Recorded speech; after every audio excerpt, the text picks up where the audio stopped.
Seigneur est notre récompense. Et c'est notre récompense de venir dans sa présence le dimanche matin. C'est vraiment une récompense pour nous. C'est un plaisir, c'est une joie, parce que le reste de la semaine, on est bousculé, travaillé, beaucoup de choses se passent. Mais là, dans la présence du Seigneur, c'est notre récompense. C'est le bon moment de la semaine. Je vais partager la parole avec vous, et puis ensuite, c'est notre frère Pierre qui partagera aussi. Et ce matin, ce que j'ai sur mon cœur, c'est combien la parole de Dieu est riche au milieu de nous, elle est précieuse, cette parole qui est là au milieu de nous.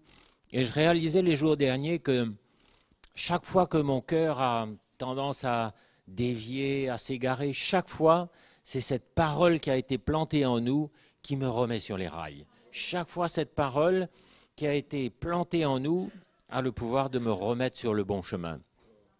Et pour nous, l'évangile, c'est le trésor, c'est notre trésor.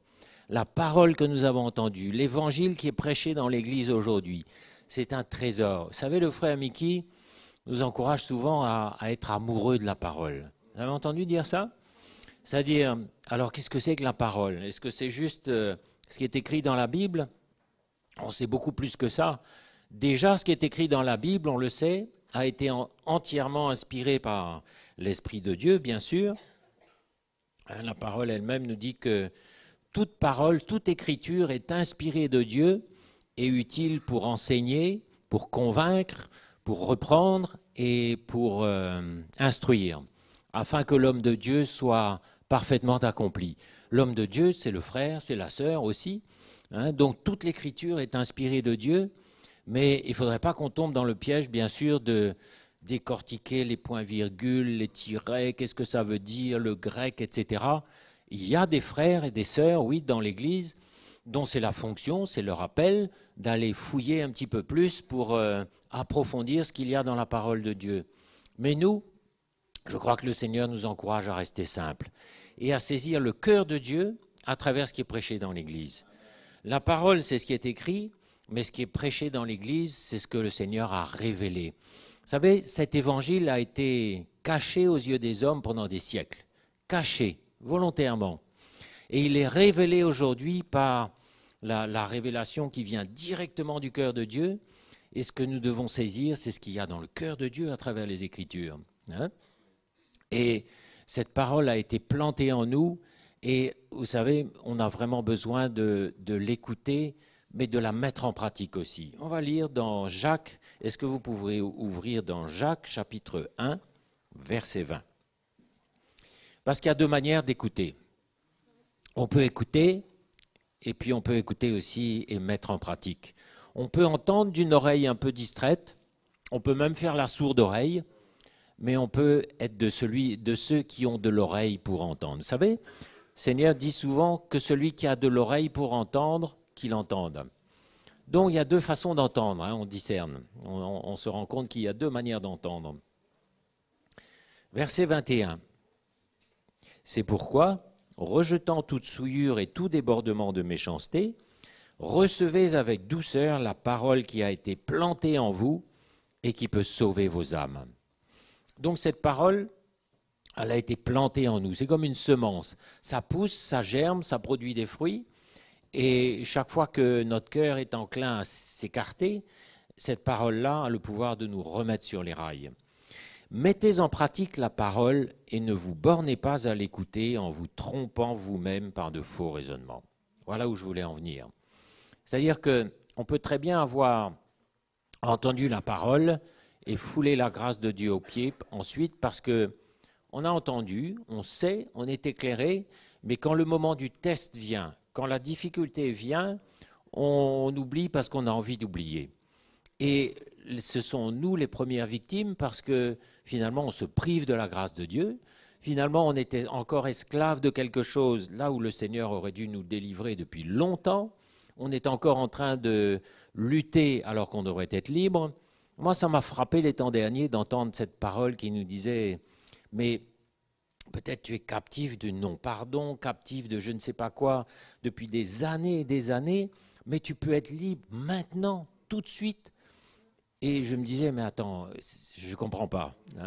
Et en fait, vous savez, quand on rentre en nous-mêmes et quand on se met sérieusement devant le Seigneur, on réalise que mais le Seigneur est capable de nous libérer complètement de choses. Vous savez, il y a des choses qu'on traîne depuis des années en nous, des années.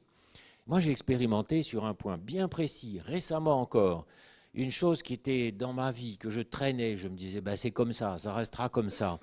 Ne soyez pas fataliste. Ne vous dites pas, c'est comme ça va rester comme ça. Mais je suis retourné dans la parole, dans ce que le frère Mickey a partagé, dans ce qu'on a entendu, et j'ai mis en pratique cette parole. Je me dis, Seigneur, c'est vrai ou c'est pas vrai? Si c'est vrai, libère-moi. Ah ben, il m'a libéré. Instantanément. Vous savez, le Seigneur nous dit, libérez-vous les amis, ne restez pas comme vous êtes. Il y a encore des liens, il y a encore des choses où vous êtes captifs, des habitudes, des raisonnements, du non-pardon, des pensées. Il y a encore des liens dans votre vie et je veux vous rendre libre. Et si on entend en faisant la sourde oreille, on peut rester captif toute notre vie. Et quand le Seigneur reviendra, on sera toujours captif. Bien sûr sauvé, bien sûr chrétien, bien sûr, mais c'est tellement dommage. Le Seigneur veut nous faire expérimenter une vie de liberté et c'est possible, les amis, c'est possible. C'est là qu'on a besoin de faire violence à la chair, d'être audacieux, de mettre notre foi en action et de prendre la parole au mot, de prendre le Seigneur, de le mettre au défi et vous allez voir ce qu'il ne va pas faire. Moi, je vous encourage à ne pas laisser des choses dans votre vie en étant fataliste ou négligent, mais de saisir sa parole au mot et de lui dire, Seigneur, libère-moi. Et vous allez voir comment il va intervenir, comment il va vous délivrer. Et bon, je prenais l'exemple du non-pardon. On pourrait prendre l'exemple d'une addiction. Pour les jeunes, ça, vous savez, bon, je n'ai pas besoin d'en dire beaucoup plus, il y a des choses qui nous prennent quelquefois, mais ça peut être aussi une montagne qui est devant nous, une difficulté. Et on se dit, c'est là et c'est au-dessus de mes forces, je ne peux pas bouger ça. Et effectivement, tu ne peux pas bouger ça, mais mets ta foi en action simplement, tout doucement, avec humilité. Fais le petit pas que tu peux faire devant le Seigneur et tu vas voir comment il va t'emmener. Comment il va faire même ce que tu n'aurais même pas imaginé possible. Le juste vivra par la foi. Mon juste vivra par la foi. Mais il faut que cette foi commence au moins par un petit grain, une petite graine, un petit grain de sénévé là. Le Seigneur est prêt à déplacer des montagnes pour vous. Il est prêt à remuer ciel et terre. Il est prêt à bouleverser le cœur de quelqu'un qui est à côté de vous pour X, Y raison. Il est prêt à tout, mais il attend de vous voir vous mettre à l'œuvre avec foi, avec persévérance. C'est pour ça, mettez en pratique la parole. Vous savez, on entend la parole depuis des années. Quel est le sujet que la parole n'a pas abordé? L'Évangile rentre dans tous les domaines, tous. La vie de couple, les finances, les enfants, les relations, le non-pardon, la vie dans l'Église, le service, tous les sujets de notre vie sont abordés par l'Évangile. Parce que le Seigneur veut intervenir dans tous les domaines de notre vie. Et il ne faudra pas qu'on se dise, ben là, ne touche pas. Non, le Seigneur va toucher, il ne va pas vous forcer, mais il va vous dire, mais tu ne vois pas que tu es esclave, tu ne vois pas que tu es enfermé dans une prison, mais moi je veux te libérer, je ne veux pas te violenter, je veux te libérer, je veux te sortir de ta cage, je veux te sortir de ta prison. C'est pour ça, le Seigneur aborde avec nous tous les sujets, et c'est pour ça que quand on est dans la difficulté, on peut toujours s'identifier à la parole qu'on a entendue. On peut toujours trouver dans la parole la solution. Mais le problème, c'est que souvent, on n'a pas envie d'entendre.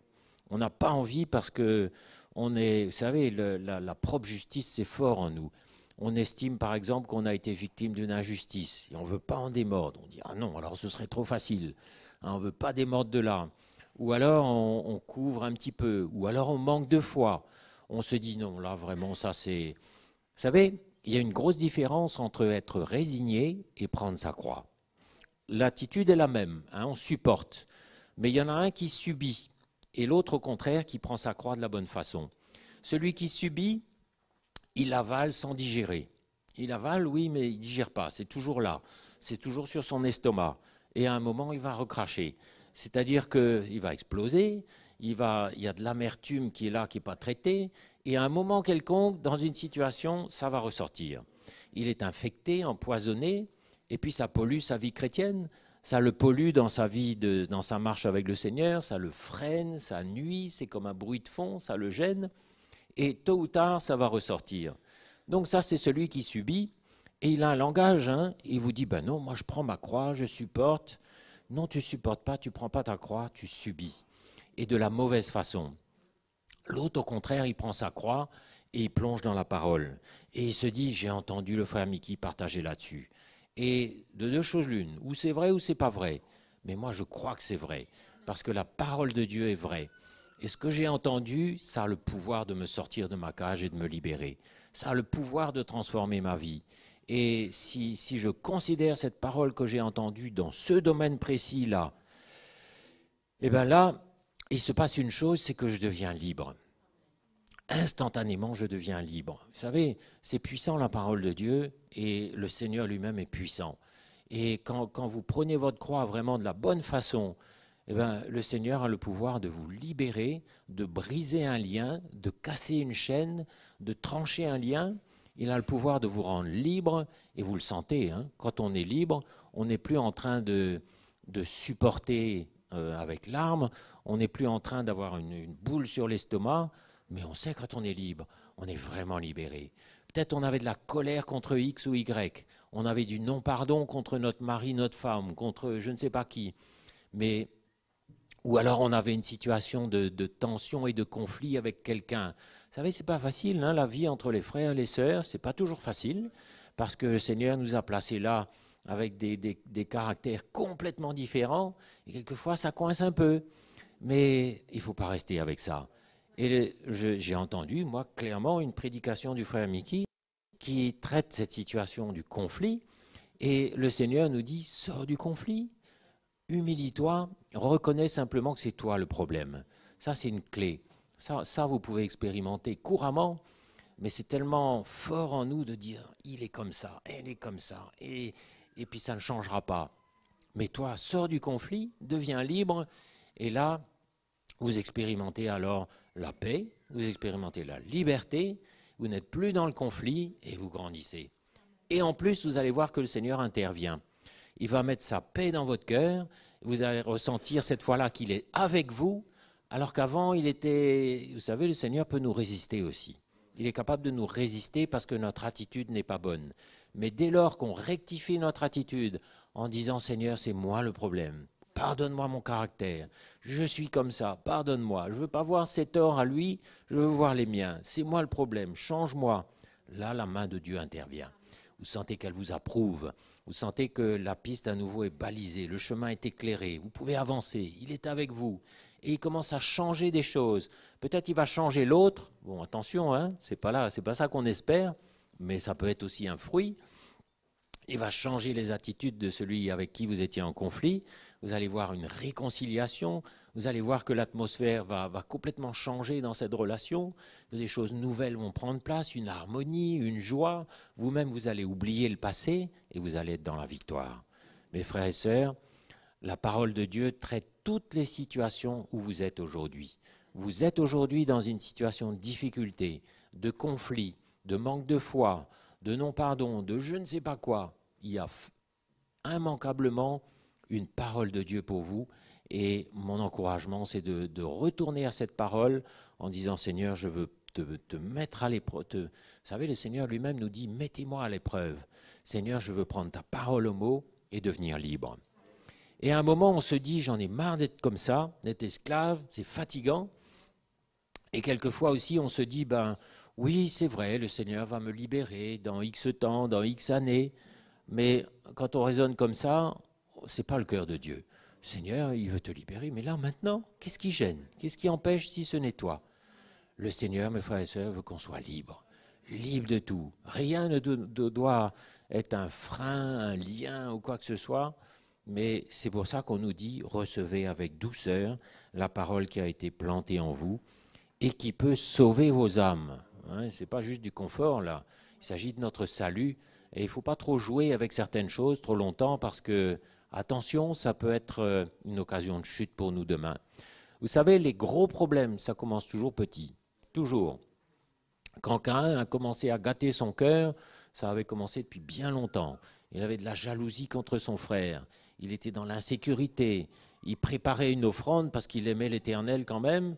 Mais dans son offrande, il y avait de l'amertume, du non-pardon, de la jalousie, toutes sortes de choses qui n'étaient pas traitées, toujours pas traitées, alors que le Seigneur avait parlé. Il lui avait dit, mais hein, si le péché se couche à ta porte, mais toi, domine sur lui. Mes frères et sœurs, dominez sur ce qui vous tient captif aujourd'hui.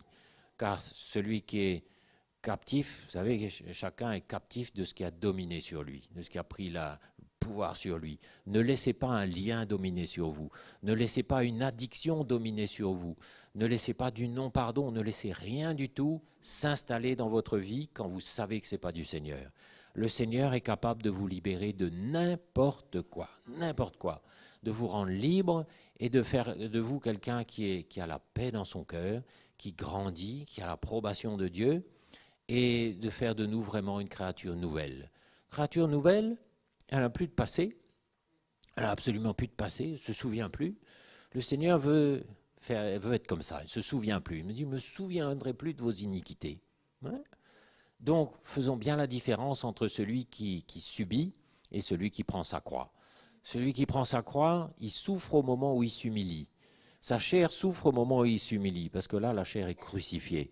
Et ça fait mal hein, de dire, Seigneur, je veux reconnaître que c'est moi le problème. C'est moi le problème, les torts sont de mon côté. Ça fait mal, hein, mais après on est libre, après on est bien. Alors que si vous êtes entre deux, en gardant votre propre justice, vous allez souffrir, vous allez être mêlés, vous allez être fragiles. Et souvent, on voit des frères et sœurs qui sont susceptibles, qui ont un petit peu d'agressivité, on se dit d'où ça vient. C'est parce qu'il y a une racine au fond qui n'a pas été traitée. Ça n'a jamais été traité. C'est là depuis longtemps. Et ça génère de l'insécurité, de la frustration, de l'amertume, des fruits. Hein, la parole nous dit, faites attention qu'il n'y ait pas parmi vous des racines d'amertume qui poussent des rejetons. Ça pousse, ça produit des choses. Faites attention. Donc, mettez en pratique la parole et ne vous bornez pas à l'écouter en vous trompant vous-même par de faux raisonnements. Alors là, on est habile, hein, on est très prolixe là. On est capable de produire des tas de raisonnements. Ah, vous savez, le cœur de l'homme est tordu.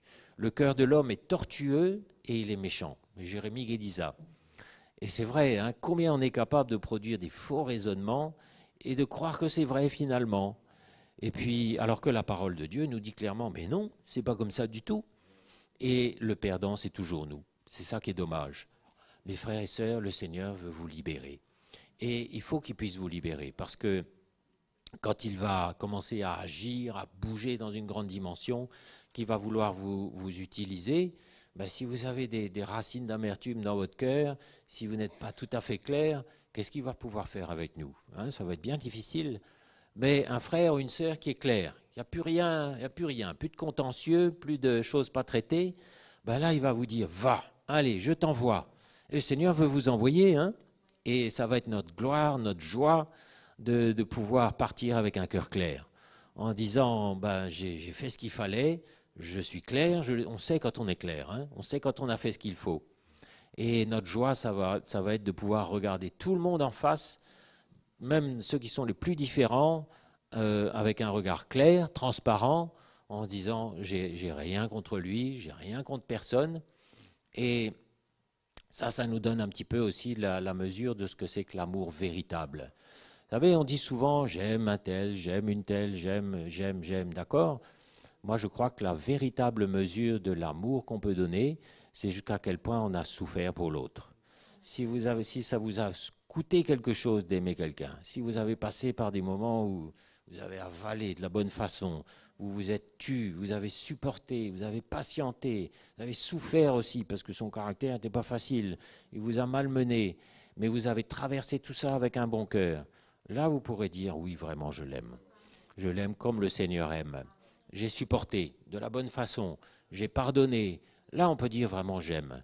Mais sinon, j'aime. Vous savez, il y a des chrétiens qui disent « Ah, mais j'aime le Seigneur, moi ». Ils font tout le contraire de ce que la parole dit. C'est pas possible, c'est pas de l'amour, ça. C'est un sentiment, c'est une émotion. Bah oui, j'aime le Seigneur. Mais il y a un amour qui se démontre dans la réalité, non? Vous croyez pas?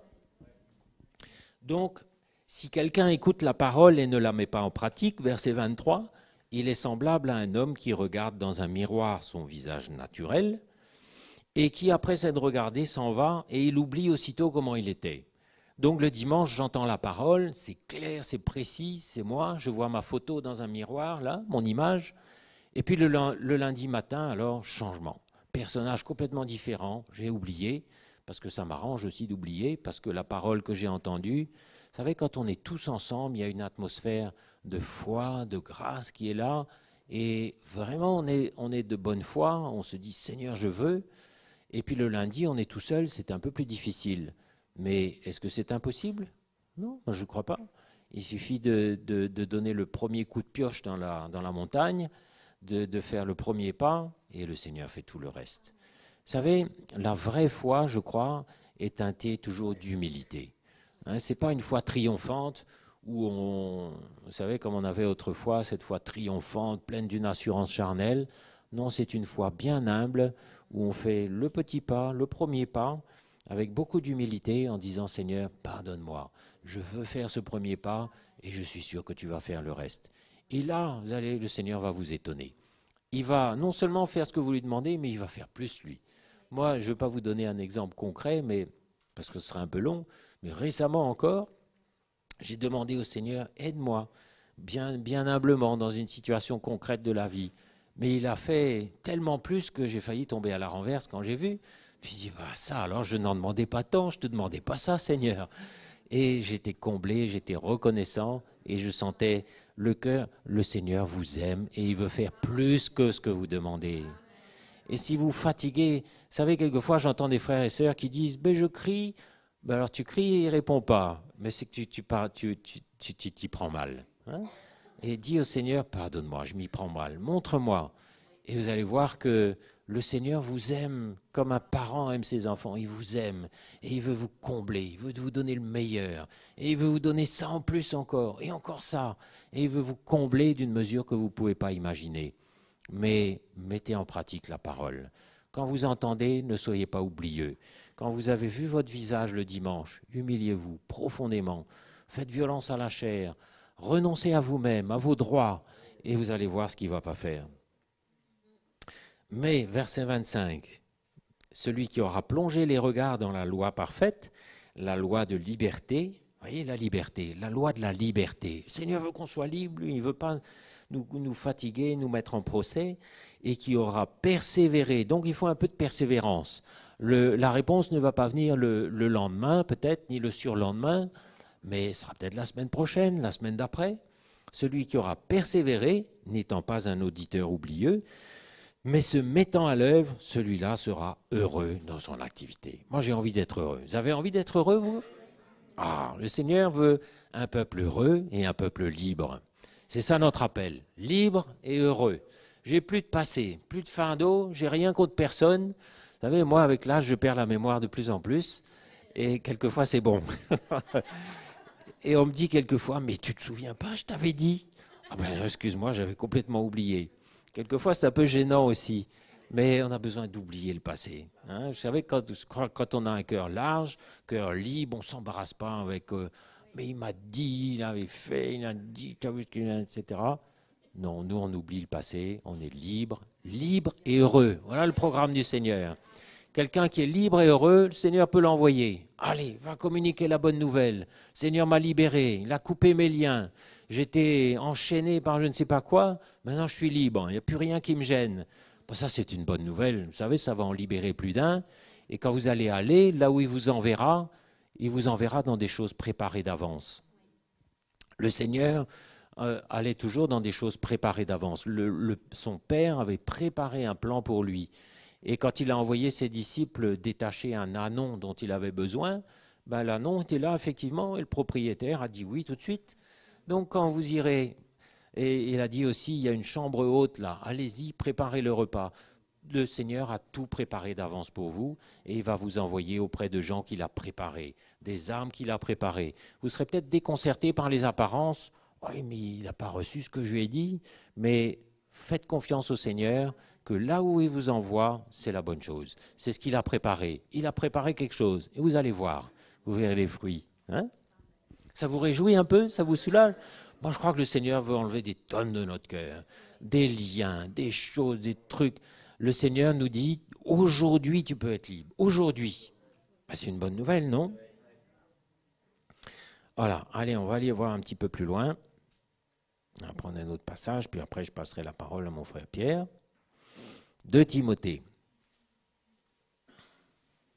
chapitre 3, verset 14.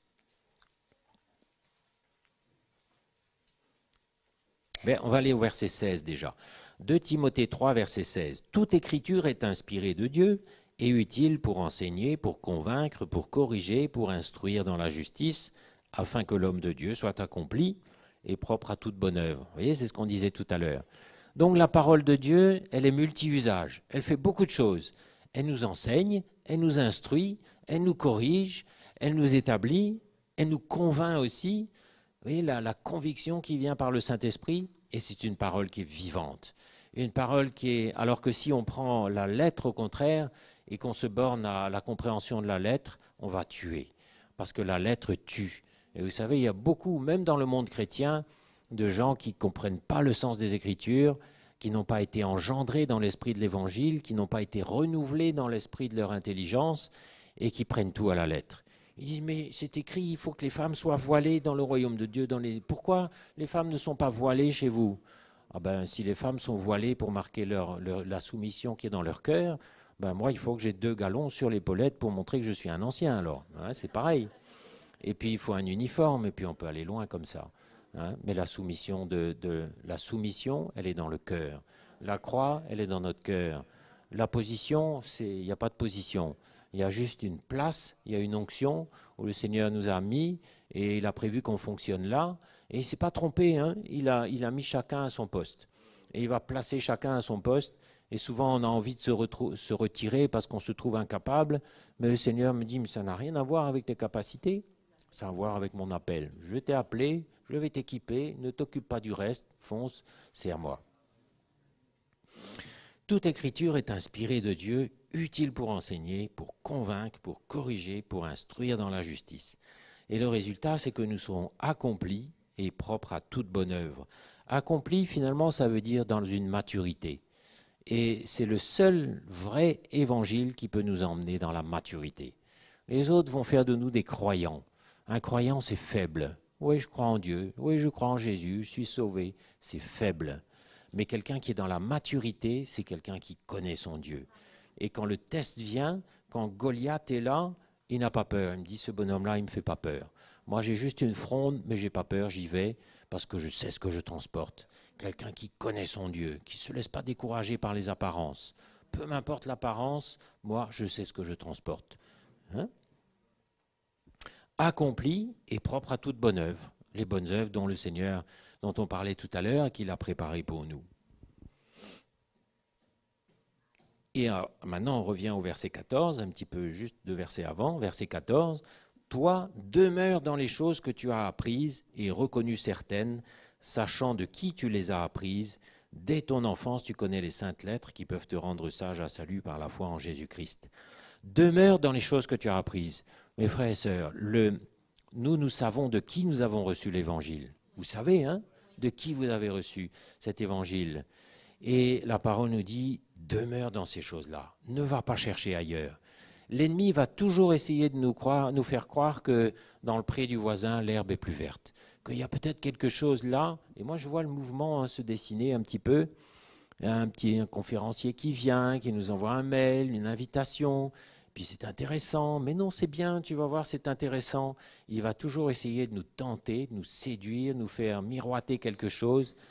Demeurez dans les choses que vous avez apprises. N'allez pas voir ailleurs. N'allez pas chercher ailleurs. Parce que vous savez, ce qui est semé, et c'est vraiment pas la peine d'aller donner la possibilité à l'ennemi de semer des choses dans notre cœur qui ne sont que de la mauvaise herbe déguisée en bonne herbe finalement. Hein? Demeure dans les choses que tu as apprises et reconnues certaines, sachant de qui tu les as apprises. Moi, je sais qui m'a enfanté dans l'Évangile, qui m'a engendré dans l'Évangile. Il y a 24 ans, j'étais là, fini, dans un état ayant tout raté. Vous savez, vous connaissez, ceux qui sont là depuis longtemps me connaissent. Et ben, je sais ce que j'ai reçu et je sais de qui je l'ai reçu. Nous avons reçu l'évangile qui vient des apôtres, l'évangile apostolique. Nous avons reçu la pure révélation que le Seigneur a confiée à un homme qui l'a oint pour ça. Et c'est pas tout le monde qui peut se proclamer apôtre, évangéliste, docteur. Non, nul ne peut faire que ce que Dieu l'a appelé à faire. Et je sais que l'apôtre Paul, vous le savez aussi, avait reçu une révélation du cœur de Dieu. C'est pas juste une révélation, qu'est-ce que ce verset veut dire? D'ailleurs, c'est lui-même qui les a écrits, les versets. Hein. Mais il a reçu la révélation du cœur de Dieu. Quel est le cœur de Dieu pour la famille? Le cœur de Dieu pour son Église, pour les femmes, pour les hommes, pour les frères, pour les jeunes. La révélation, et c'est ça que nous avons reçu, et nous savons de qui nous l'avons reçu. Paul avait reçu une vraie révélation. Et la démonstration, ce sont les fruits. Hein, si les fruits sont beaux, ben c'est que l'arbre est bon. Et quand on voit les fruits de paix, de justice, d'amour, de stabilité, de croissance, ben ça veut dire que l'arbre est bon, il n'y a pas photo. Mais ce n'est pas la peine de se fatiguer à argumenter, réfuter, démontrer. Dites simplement, ben, viens voir. Hein. Viens et vois un peu les fruits de ma vie aussi. Et puis si tu n'es pas convaincu, ben va. On n'est pas là pour convaincre personne, nous. Mais le Seigneur nous dit demeurer dans les choses que tu as apprises. Beaucoup de gens à notre époque vont être séduits par des fausses doctrines. Et beaucoup vont être vraiment séduits, même les élus, on nous dit. C'est pour ça, n'allons pas nous croire forts, indestructibles, sûrs de nous, mais veillons au dépôt qui est dans notre cœur. C'est notre trésor. C'est ce qu'on revient à ce que je disais tout à l'heure. Le dépôt que le Seigneur a mis dans notre cœur, c'est notre trésor. C'est un trésor. Personne ne touche. Ça, c'est à moi. Hein, et je vais permettre à personne de venir saccager ça ou me voler ça, parce que c'est infiniment précieux. C'est la parole qui a le pouvoir de sauver nos âmes.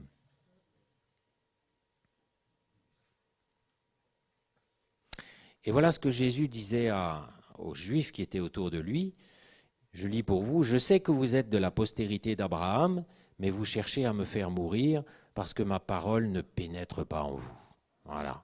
Vous voyez, le chrétien religieux, la parole vient, elle essaie d'entrer, mais elle ne peut pas vraiment pénétrer jusqu'au fond. Donc, elle travaille en superficie. Elle ne va pas jusqu'au fond. Faisons attention qu'on s'habitue à entendre la parole, parce qu'on est confortable, parce qu'on est gâté à un point incroyable. On peut écouter Jocelyn, Mickey, Peter, on peut écouter tout ce qu'on veut sur Internet, dans l'église, on est libre, on est confortable. Attention d'écouter ça comme une jolie musique. Disant, ah super, t'as entendu ce que Jocelyn a partagé? T'as entendu ce que Peter a partagé? Attention. Vous savez, logiquement, après une prédication, il y a le test. Quand la parole a été prêchée, il y a le test. Et c'est là qu'il faut faire attention parce qu'on est devant le Dieu vivant, qui est un feu qui consume. Et attention parce qu'il y a un danger, de s'habituer.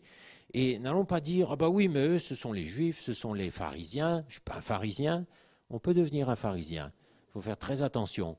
On s'habitue au confort, on n'a plus le cœur brisé, on a un cœur qui devient insensible, on ne réagit plus, et là c'est dangereux. Mais je crois que la parole doit toujours susciter chez nous un brisement et une humiliation. Il y a des moments, souvent, on doit se briser devant le Seigneur en disant « Pardonne-moi, j'ai vu mon état, j'ai vu ma misère, pardonne-moi ». Et on crie, on se répand devant lui et on doit sentir qu'il agit. On doit sentir qu'il fait quelque chose, qu'il a accès pour vraiment pénétrer jusqu'au fond de notre cœur. Il ne doit pas y avoir de résistance là, vous savez, entre les jointures, les moelles, les os, là, comme il est dit dans les Hébreux. Il ne doit pas y avoir de résistance. Il va pouvoir séparer jusqu'au bout. Donc, vous cherchez à me faire mourir parce que ma parole ne pénètre pas en vous. Donc, à la base, c'était des gens qui aimaient le Seigneur. Ah ben oui, j'aime le Seigneur, mais comme la parole n'avait pas accès, ils étaient devenus finalement ennemis de la croix. Ennemis, et quand Jésus est venu, non seulement ils ne l'ont pas reconnu, mais vous savez ce qu'ils ont fait. Et faisons attention, nous aussi, à ce que nous entendons. Faisons attention à ce que nous entendons, à mettre en pratique la parole et à ne pas nous borner à être des auditeurs oublieux, qui ont vu leur visage le dimanche, et puis le lundi, ils ont oublié parce qu'ils sont négligents, ou parce qu'ils sont un peu trop gâtés, ou parce qu'ils ne veulent pas s'humilier. Mais quand on s'humilie, le Seigneur nous fait grâce. Le Seigneur fait grâce aux humbles, et il résiste aux orgueilleux. Et il peut très bien vous résister, et il est capable de vous résister. Avec beaucoup d'amour, il dit, mon enfant, je t'aime, mais je te résisterai jusqu'au bout. parce que ton attitude n'est pas bonne, parce qu'il y a quelque chose là qui n'est pas clair dans ta vie. Je vais te résister. Et le jour où tu vas t'humilier, tu verras comment ta vie va changer. Hein? Voilà, un petit peu l'encouragement que je voulais vous partager. On a un trésor, mes frères et sœurs, mais un trésor, ça mérite qu'on donne notre vie pour cela. Qu'on ne soit pas léger, qu'on ne soit pas inconsidéré, mais qu'au contraire, on considère la valeur de ce que nous avons reçu. D'accord? Je vais laisser mon frère Pierre continuer.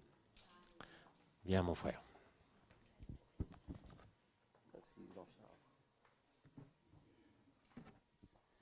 C'est extraordinaire d'entendre ce que nous entendons. Et comment, ce matin, peut-être vous allez vous étonner, mais deux prédicateurs à la fois? Oui, mais parce qu'on parle de la parole de Dieu. Amen. Sans plus tarder, on va passer dans Proverbes. Ouvrez dans le livre de Proverbes, chapitre 7.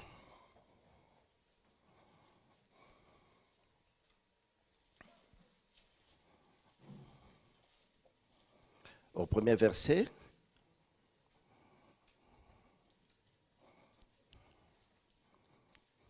Il y a ceux qui cherchent le proverbe dans le Nouveau Testament. Non, c'est l'Ancien Testament. Alors, mon fils, retiens mes paroles et garde avec toi mes préceptes.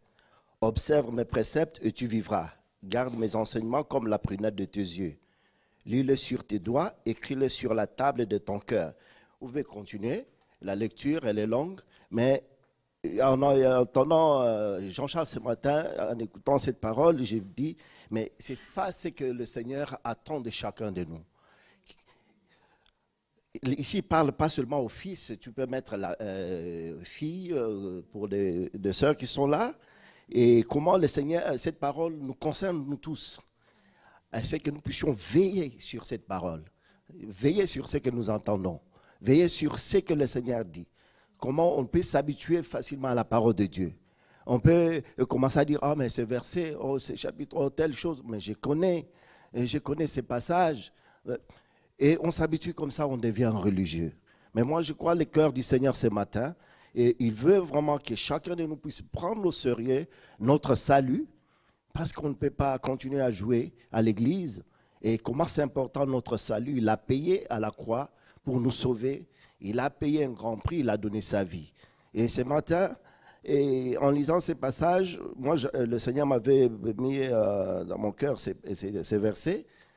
On ne s'était pas convenu avec Jean-Charles, mais j'avais déjà ces passages. Et comment l'Esprit du Seigneur nous conduit. Il dit, mon fils, retiens mes paroles et garde avec toi mes préceptes. Retiens, veille sur ces paroles, veille sur ce que tu entends, retiens ça, lis ça dans ton cœur, observe mes préceptes et tu vivras. Dans les épreuves, quand tu passes par ces moments, observe la parole de Dieu, lis la parole de Dieu, médite cette parole. Et quand nous lisons plus loin dans Psaume 119, verset 105, là on nous dit, ta parole est une lampe à mes pieds et une lumière sur mon sentier. Mais comment cette parole peut devenir une lampe pendant que tu traverses le moment difficile? Si ton cœur n'est pas droit, si ton cœur est gâté, si ton cœur, il y a ce manque de pardon, si tu n'arrives pas à pardonner facilement, mais elle ne peut pas devenir une lampe. Pour toi, ça sera les ténèbres autour de toi. Tu ne vas pas réaliser, tu ne vas pas comprendre ce que le Seigneur est en train de dire ici. Observe mes préceptes et tu vivras. Parce que c'est la parole de Dieu qui nous donne la vie, mes frères et sœurs. C'est la parole qui nous fortifie dans les moments difficiles. Quand on passe par ces épreuves, quand on passe par des situations, on veut que tout le monde nous comprenne quand on passe par des situations comme ça. Mais à notre grande surprise, personne ne s'intéresse à notre situation. Et en ce moment-là, qu'est-ce que nous allons faire? Nous allons gâter notre cœur? Non, le Seigneur nous demande de garder nos cœurs purs. Garde ton cœur pur. Garde ton cœur plus que toute autre chose. C'est ça, c'est que le Seigneur attend de chacun de nous. Et cette richesse de la parole de Dieu, cette lumière, cette révélation au milieu de nous, on doit tous les jours se réjouir de cela. Et non pas prendre ça comme un dû, mais dire au Seigneur, merci pour ta grâce. Merci pour ta grâce au milieu de nous. Merci de nous avoir révélé cet évangile à travers ton serviteur. Merci pour cette lumière. Parce que c'est très important, mes frères et sœurs. Nous écoutons la parole de Dieu, mais ce n'est pas pour garder cette parole. Moi, ce matin, je me sens redevable envers le Seigneur, envers cette parole que j'entends. Qu'est-ce que j'en fais? Qu'est-ce que je fais de cette parole? J'entends, mais c'est pourquoi je l'entends? Mais le Seigneur veut nous voir comme de lumière, briller comme de lumière au milieu de cette nation. Et il veut nous voir briller. Hein. Allons lire dans Philippiens.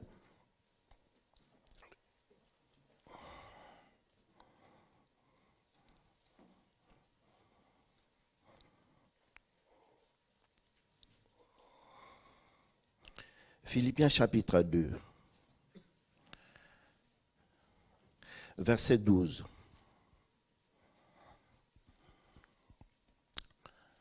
Ainsi, mes bien-aimés, comme vous avez toujours obéi, travaillez à votre salut avec crainte et tremblement. Non seulement comme en ma présence, mais bien plus encore maintenant que je suis absent.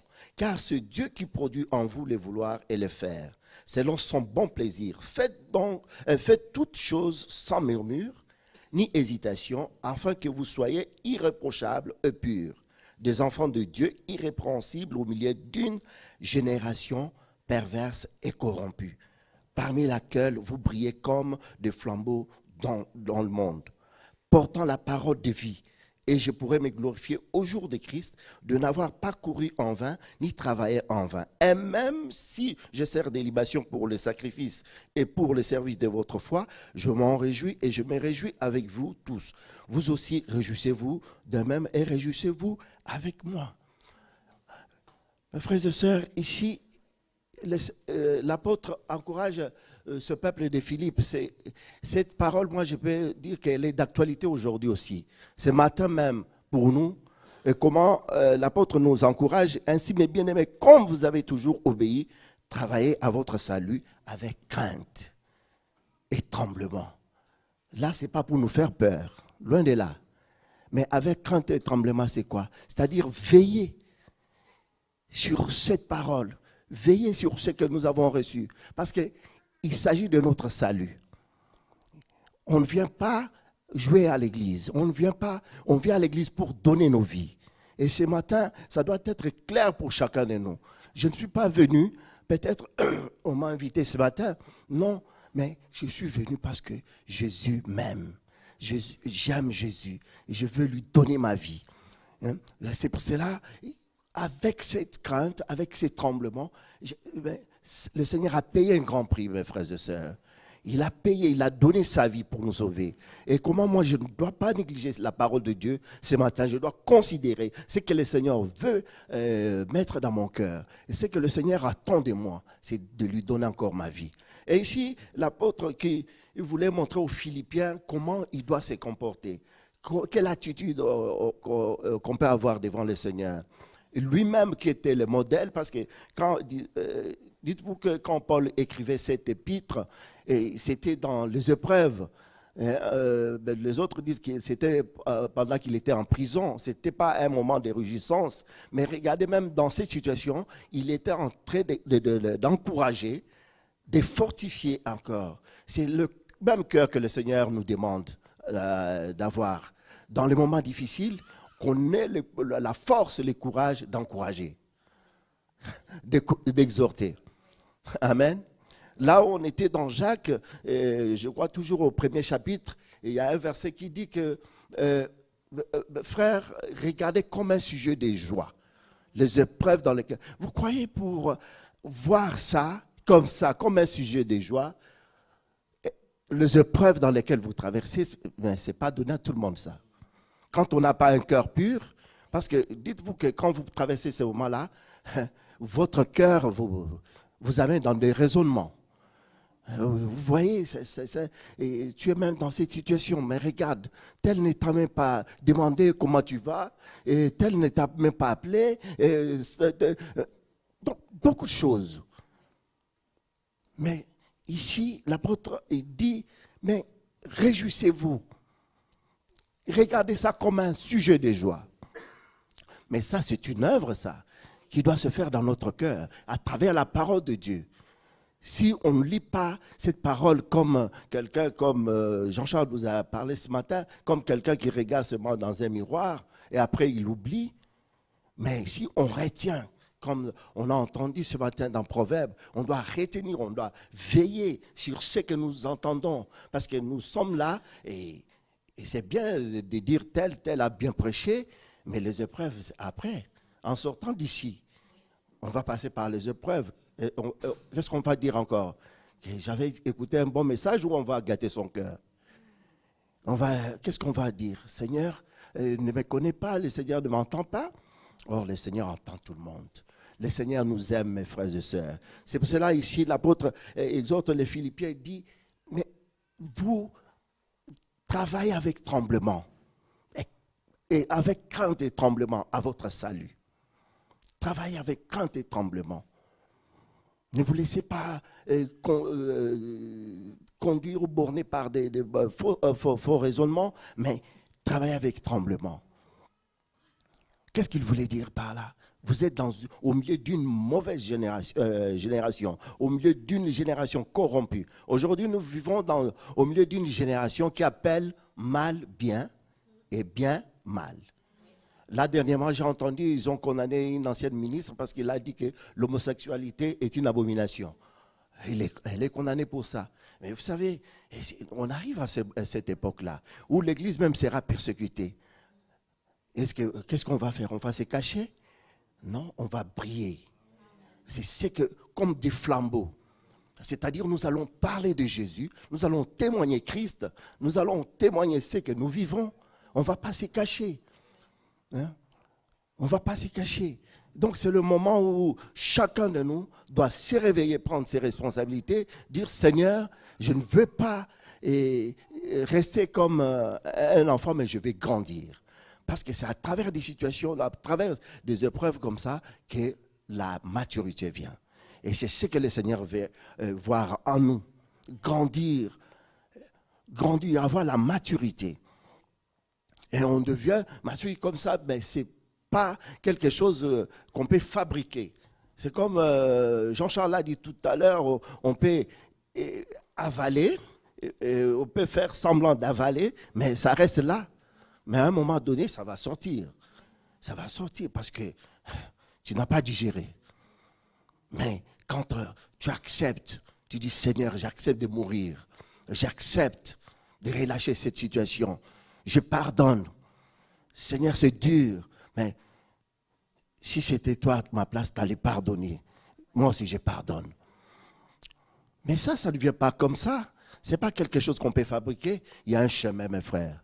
Il y a un chemin à prendre. Il y a une attitude à adopter. C'est l'attitude de Jésus-Christ. C'est pour cela l'apôtre, il dit, il exhorte, il encourage les Philippiens, toujours dit, ayez en vous les sentiments qui étaient en Jésus-Christ. Ah, ça, c'est un verset que tout le monde, même devant sa porte comme ça, je ne sais pas, on peut écrire ça. C'est facile de dire ça. Ayez en vous les sentiments qui étaient en Jésus. C'est un beau verset, hein? Mais quand on entend ça, mais pour vivre cela,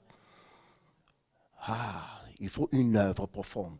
Une œuvre profonde où on accepte les brisements, on accepte que le Seigneur nous change, on accepte que le Seigneur transforme notre cœur, il nous donne un nouveau cœur, parce qu'il s'agit ici d'un nouveau cœur.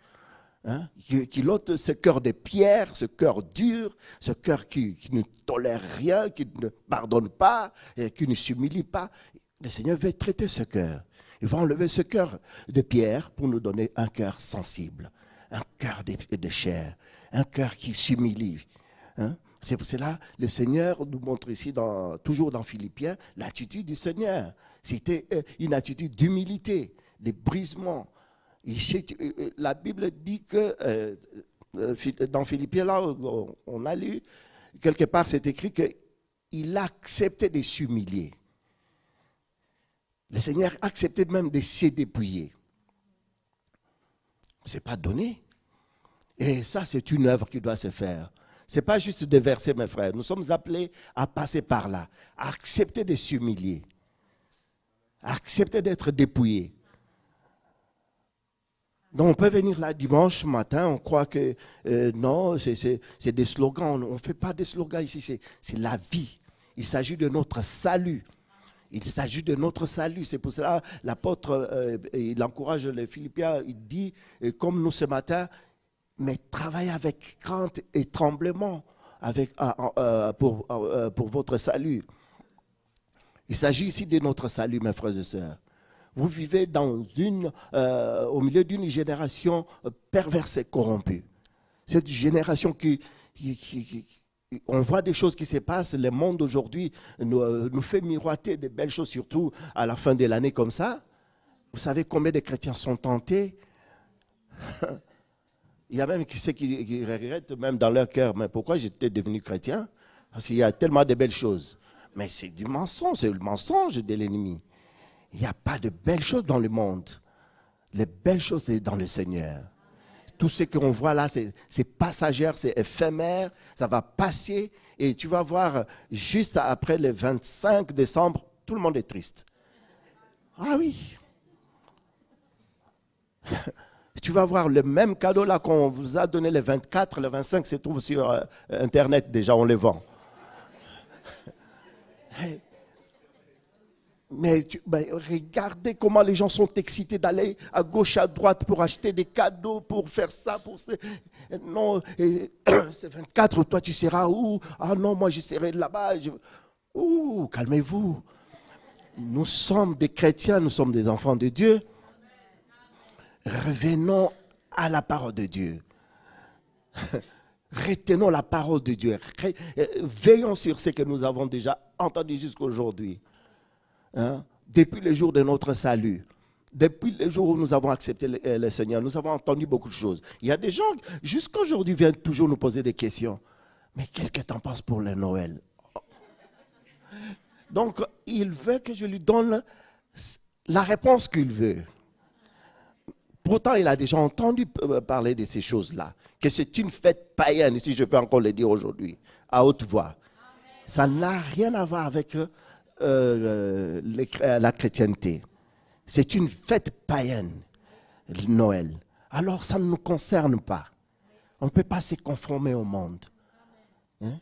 Et pour les parents qui sont là, incapables même de dire aux enfants que non, on ne peut pas mettre les sapins de Noël. Ils ont fait quand même un petit sapin. Ils disent que non, ça c'est pour les enfants. Ah oui, on peut bien se cacher devant l'homme, mais devant Dieu, on ne se cache pas. On ne se cache pas. C'est vrai. Sapin Noël. Mais ça ne concerne pas ces choses-là. Hein, ce sont des traditions purement humaines. Ce sont des choses que l'homme a amenées et pour distraire le peuple de Dieu. Mais nous avons la lumière de l'Évangile. C'est pour cela, comme nous avons cette lumière, nous sommes les enfants de la lumière, brillons comme des flambeaux. Témoignons Christ. Témoignons ce que nous vivons. Le frère a parlé d'un témoignage, son ami qui était fier de parler des grandes personnalités qu'il côtoie chaque jour. Mais nous avons le roi des rois, nous avons le Seigneur des seigneurs. Hein? Le cieux des cieux lui appartient, l'or et l'argent sont à lui. Mais comment tu peux être triste devant quelqu'un qui se vante comme ça? Mais c'est à toi maintenant de lui dire, mon frère, mais il te manque quelque chose. Tu vois, dans tout ça, tu as ça, mais tu n'as pas Jésus. Tu as besoin de Jésus. Mais on reçoit la parole de Dieu, l'évangile tous les jours. Pourquoi? Pourquoi? Parce que le Seigneur veut que nous brillions, que nous devenions comme des flambeaux dans ce monde, au milieu de cette génération, que nous puissions briller. Hein? Allons dans Matthieu chapitre 5. Allons voir ça.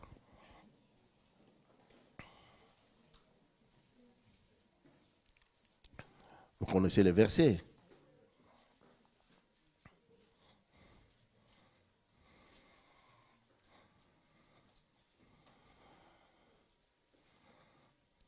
Sermon sur la montagne. À partir du verset 14. Même 13 pour une bonne compréhension. Vous êtes les sels de la terre, mais si le sel perd sa saveur, avec quoi la lui rendra-t-on? Il ne sert plus qu'à être jeté dehors et foulé aux pieds par les hommes. Vous êtes la lumière du monde. Une ville située sur une montagne ne peut être cachée. Et on n'allume pas une lampe pour la mettre sous le boisseau, mais on la met sur les chandeliers. Et elle éclaire tous ceux qui sont dans la maison. Que votre lumière luise ainsi devant les hommes, afin qu'ils voient vos bonnes œuvres et qu'ils glorifient votre Père qui est dans les cieux. Frères et sœurs, voilà comment le monde glorifia le Seigneur. C'est à travers des bonnes œuvres qu'ils verront en nous. Ces témoignages au milieu des païens, pendant cette période où tout le monde sait, tout le monde dans ta famille sait que tu es chrétien et que tu crois quelque chose. Plus à maintes reprises, ils t'ont déjà invité dans ces fêtes-là. Tu as toujours décliné l'invitation. Tu dis, je ne viens pas parce que, écoutez, je ne fête pas Noël. Mais ils insistent. Chaque année, ils t'envoient toujours l'invitation. Mais est-ce que tu vas encore perdre face et tu vas te cacher? Non, c'est le moment encore que ta lumière puisse encore briller. Amen. Je sais que c'est dur, il y a un prix à payer là. Il y a un prix à payer.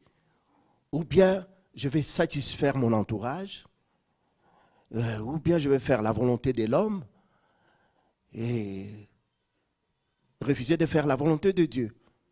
Non, c'est le moment que tout le monde sache ton identité, connaisse ton identité. Je suis un enfant de Dieu, né de nouveau. Je ne fête pas Noël. C'est tout, c'est clair. Moi, chaque année, on m'invite dans ma famille. Et ils savent très bien, ils connaissent très bien ma réponse. Et ils me répètent toujours. Mais j'ai dit, je ne fête pas ça. Quand ils me disent, joyeux Noël, j'ai dit, Et ils attendent encore que je les retourne. Joyeux Noël. Non. Parce que ce sont des choses que ce monde veut nous entraîner. Et l'ennemi, le plan de l'ennemi, c'est de nous distraire, nous amener, nous éloigner du plan du Seigneur pour nous aveugler avec toutes ces choses. Mais on doit être prudent. C'est vrai, on peut rigoler ce matin, mais c'est vrai, on va se retrouver face à ces choses. Ou bien déjà, on est déjà face à ces choses. On a déjà acheté des cadeaux. Mais pourquoi ces cadeaux-là, tu ne peux pas me donner ça le 25 janvier? Oui. Les 3 mars, par exemple, moi, j'aimerais que tu me donnes les cadeaux. Les 3 mars, pourquoi? Je ne sais pas. Si dans ton cœur, tu veux me donner les 3 mars. Donc, soyons libres. Ici, on nous a parlé de la loi de la liberté. On doit être libre, mes frères et sœurs. On ne doit pas satisfaire le monde. Nous sommes dans le monde, mais nous ne sommes pas du monde. Gardons cette parole de Dieu précieusement. Que cette parole devienne notre amie. Qu'on appelle la parole de Dieu ma sœur. Amen. Qu'elle devienne mon amie. Cette parole est une lampe à nos pieds. Et ici, le passage que nous venons de dire, dit, vous êtes les sels de la terre. Toi, chrétien, moi, chrétien, nous sommes les sels de la terre. Si le sel perd sa saveur, à quoi bon?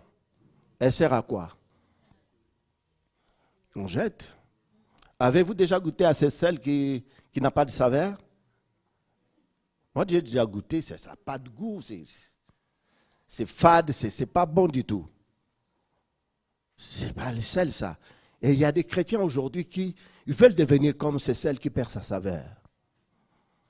C'est pour cela, tu vois, quand tu parles, les gens sont choqués, ils disent, oh, c'est un chrétien, lui.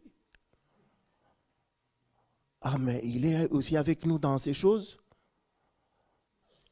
Ou bien quand ta lumière, là, dans les ténèbres, n'arrive pas à être illuminée, c'est-à-dire allumée. On attend de toi, que toi qui es chrétien ou chrétienne, que cette lumière puisse briller là où il y a les ténèbres, mais on ne voit rien. Mais il y a un problème, il y a tout le monde qui va s'étonner. On n'allume pas une lampe pour la mettre sous les boisseaux. Hein? On allume une lampe comme ça pour la mettre là, pour éclairer. On ne la cache pas. Vous êtes d'accord avec moi? C'est ça. et que notre lumière puisse éclairer tout le monde. Voilà les plans du Seigneur, frères et sœurs. Voilà ce que le Seigneur attend de nous. Il dit que votre lumière luise ainsi devant les hommes, afin qu'ils voient vos bonnes œuvres et qu'ils glorifient votre Père qui est dans les cieux. C'est-à-dire, quand le monde ne voit pas les bonnes œuvres, il ne glorifie pas le Seigneur. Il blasphème le Seigneur à cause de toi. Le nom du Seigneur est blasphémé à cause de tes mauvaises œuvres. À cause de mes mauvaises œuvres. Mais comment le Seigneur veut que notre lumière soit toujours là pour que le monde puisse glorifier le Seigneur. Le monde ne glorifie pas le Seigneur parce que tu sors là, tu commences à crier, je suis chrétien, je suis chrétien. Non, ils attendent tes attitudes, tes œuvres. C'est ça ce que le monde veut voir à travers nous. Amen, frères et sœurs. Alors, il n'y a pas de comédie dans les choses de Dieu. Il n'y a pas de théâtre dans les choses de Dieu. Moi, j'ai toujours dit ça. On ne fait pas de la comédie ici. Nous ne sommes pas ici dans un amphithéâtre où on vient, quelqu'un commence à nous faire rigoler. Non, c'est du sérieux. Jésus-Christ revient bientôt. Jésus revient bientôt, mes frères. Il est temps de revenir à cette parole, à prendre cette parole au sérieux, à la mettre en pratique. Que nous ne soyons pas des auditeurs oubliés, mais dès aujourd'hui, que nous puissions savoir que le Seigneur revient bientôt. Regardez seulement tous ces signes que le Seigneur avait dit. Une nation s'élèvera contre une autre nation. Il y aura de ça, le bruit de guerre par là, de famine, de tremblements de terre, des choses comme ça. Toutes ces choses-là sont en train de s'accomplir. Mais là, il a dit, attention, ce n'est pas encore la fin. Parce qu'il y a encore beaucoup de choses qui vont s'accomplir. Mais toi, qui as cette lumière, qu'est-ce que tu fais? Tu gardes, tu vas cacher cette lumière? Non, c'est le moment de sortir. C'est le moment que le monde sache que nous sommes les enfants de Dieu. Que nous devenons comme des flambeaux au milieu de cette génération perverse. Que nous devenons comme des flambeaux, que notre lumière puisse briller. La lumière ici, le Seigneur, ça ce sont les paroles du Seigneur. Il dit que votre lumière luise ainsi devant les hommes. Le Seigneur n'a pas dit d'éteindre notre lumière. Que notre lumière puisse briller devant tout le monde. Que nous arrivions à témoigner Christ, à parler de Jésus sans avoir peur. Amen. Vous m'aimez toujours? Ah. J'ai eu peur, j'ai dit, on va me lapider après. Non. Ici, la parole était claire. Le Seigneur reconnaît notre obéissance. Il dit, je connais votre obéissance. Je sais que vous avez toujours obéi. Et c'est ce que ici l'apôtre loue à ce peuple de Philippe. Hein? Au chapitre 2, là, avant de finir, je veux que nous puissions encore relire là.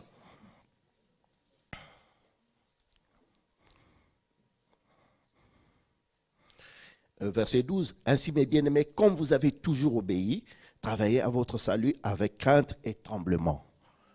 Non seulement comme à ma présence, mais bien plus encore maintenant que je suis absent. » Amen. Donc, s'il y avait encore des chrétiens qui veulent faire des bonnes choses quand seulement ils sont là devant les anciens, quand il y a des frères et sœurs de l'Église, même à leur absence, quand tu es seul, même quand tu es seul là, obéis toujours. Amen. Ne va pas te cacher derrière ta famille. Tu dis, ah, ici, nous sommes en famille. Hein. Il n'y a pas de frères et sœurs de l'église. Je peux m'éclater. Ah, tu vas t'éclater jusqu'à vraiment exploser, quoi. Mais ce n'est pas le plan du Seigneur pour toi. Le Seigneur veut nous ramener sur ses fondements, qui est la parole de Dieu. Sa parole est une lampe à nos pieds et la lumière sur notre sentier. Que le Seigneur vous bénisse. Allez vous lever, nous allons prier ce matin.